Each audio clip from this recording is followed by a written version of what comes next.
前一阵啊，因为疫情的关系，互真侪业者拢受到严重的影响。颠倒是互真侪业者拢想出新型的销售模式。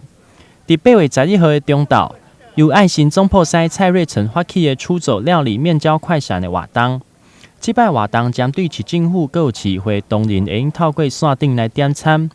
然后由店家伫咧活动的时间做伙甲餐点来送到活动的现场，方便同仁因来领餐。这边的疫情对餐饮界冲击非常的大啊！我前一段时间拢伫拜六时啊，有来遮面交啊，来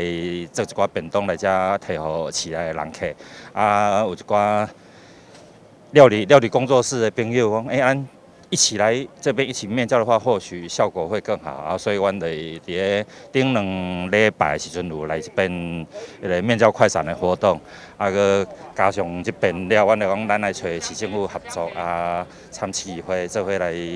做这件代志，啊，先煞来疫情期间大家拢做辛苦，啊来服务这个公务人员，啊，互因免遮尔辛苦，会当伫一个所在下班的时间。同时去面交到很多的美食产品啊，我感觉这种方式会当持续的去做啊，也可以服务到咱的消费者。现在2级解封了以后，那他们就走出他们的店面，来到这边呢做一些生意。那台南市议会呢，义不容辞，在这边有一个快闪的活动，就是定来这边取货，希望能够帮他们渡过难关，也希望他们呢有生意可做。维持店里的开销和收入，希望这个的活动呢能够获得社会大众认同以及响应。